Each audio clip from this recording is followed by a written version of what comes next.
Buenos días, chicos. Bueno, les comento que la semana anterior no pude grabarle ninguna de estas clasecitas porque tuve que ausentarme por problemas familiares. Ahora vamos a ver un tema que habíamos quedado la vez pasada, referido a un método para calcular la tensión del terreno. En este momento estoy hablando con los chicos del segundo año, primera división del ciclo básico de la asignatura Taller de Construcciones. De acuerdo al programa que habíamos visto, hemos empezado a desarrollar algunos temitas muy sencillos pero importantes para poder determinar cuál es la regularidad o el área o la superficie de un terreno en donde se va a construir y no equivocarnos al respecto.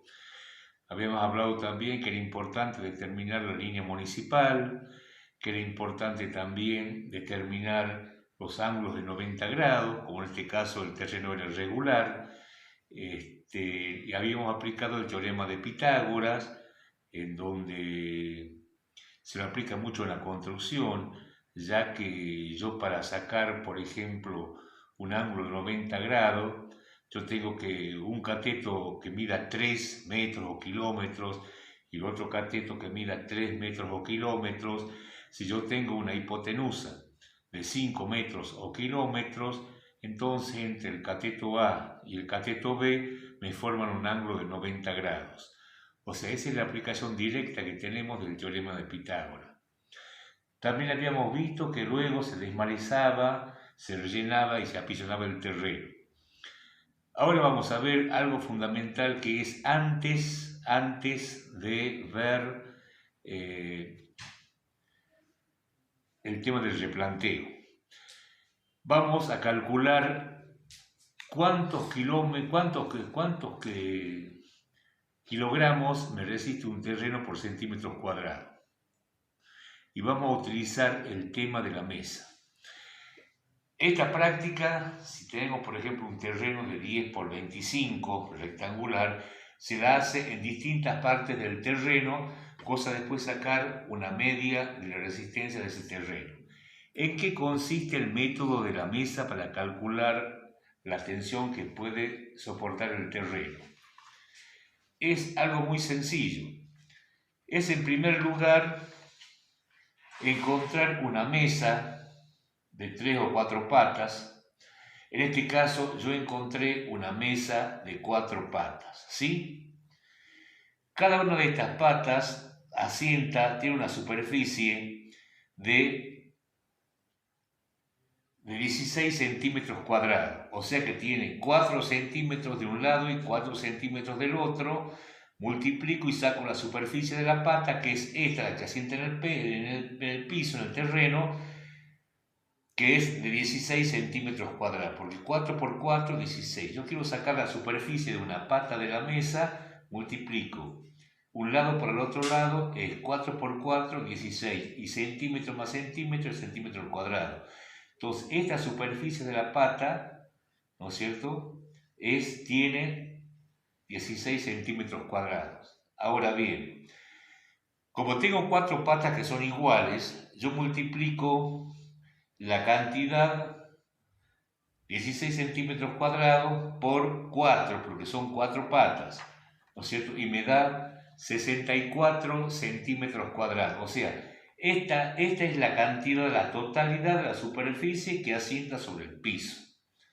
Ahora bien, en primer lugar saco la superficie de cada una de las patas de la mesa. En segundo lugar, coloco una hoja debajo de una de las patas de la mesa. Y entonces le voy cargando sobre la mesa un peso para saber cuánto me resiste el terreno. Le pongo 10 kilogramos, 20, 30, 50. Y cuando llego a los 100 kilogramos, que es equivalente inclusive a 2 bolsas de cemento, veo que la hoja se hace así, se curva, ¿ve? Así como está lo verde, se me pone así como está en lo verde, se curva la hoja. Eso quiere decir que ese es el tope de kilos que yo puedo colocar, cargar sobre la mesa, porque si continúo, ¿no es cierto?, se rompe la hoja. Entonces yo agarro y divido la cantidad de kilos que tengo sobre la mesa, ¿no es cierto?, en este caso 100 kilogramos, dividido sobre los centímetros cuadrados que apoyan sobre el terreno de las patas. Habíamos dicho que eran 64 centímetros cuadrados que apoyan, que tienen las patas de superficie. Divido 100 dividido 64, 100 kilogramos dividido 64 centímetros cuadrados, y me sale que es 1,56 kilogramos por centímetro cuadrado. ¿Qué significa esto? Que el terreno en cuestión me soporta por centímetro cuadrado 1,56 kilogramos. Ahora, este ejercicio se lo realiza en cada uno de los lugares, distintos lugares del terreno, y se saca un promedio. Por ejemplo, si acá me da 1,56, en otro lado me dará 2, en otro lado me dará menos de 1 kilo. Entonces saco un término medio aproximadamente, que sería de 1 kilo. Ahora, ¿esto para qué sirve? ¿Para qué sirve este ejercicio y este método que yo apliqué? Para saber cuál es el peso que va a resistir el terreno, ¿no es cierto?, para evitar el hundimiento de la estructura. Entonces, si yo sé que por centímetros cuadrados me soporta 1,56 kilogramos, yo no puedo hacer pesar o poner peso, ¿no es cierto?, o esforzar a ese centímetro cuadrado más que esta cantidad de peso. Entonces yo le calculo que en todo el terreno, más o menos me va a soportar, término medio, 1 kilogramo. Ahora, ¿esto para qué me sirve? Esto me sirve para yo poder calcular, ¿no es cierto?, cuáles van a ser las dimensiones de la base. Por ejemplo, el esqueleto de una casa es la estructura, que vendría a ser la losa, viga, columnas y base, ¿sí? Bueno, es el hormigón armado porque lleva hierro adentro.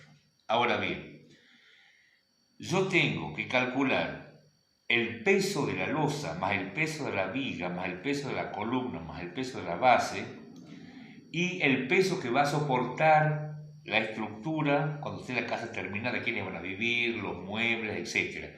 Ahora, todo ese peso, dividirlo de tal manera, distribuirlo de tal manera, ¿no es cierto?, de que cada centímetro cuadrado del terreno no me soporte más de 1 kilogramo. ¿Y de qué manera lo hago a esto?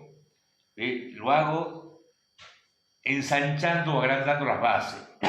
Es decir, la base de una estructura no se la hace porque sí, sino porque realmente, ¿no es cierto?, tiene que tener esas dimensiones para poder distribuir mejor la carga del peso de la estructura. Martín. Ahora yo les voy a mostrar, les voy a sacar una foto, ¿no es cierto?, de esto que hemos marcado acá para que ustedes lo tengan como apunte. Esto quiero que me lo sepan explicar ustedes claramente, porque es importante que este método ustedes lo sepan como alumnos de taller de construcciones. Termina.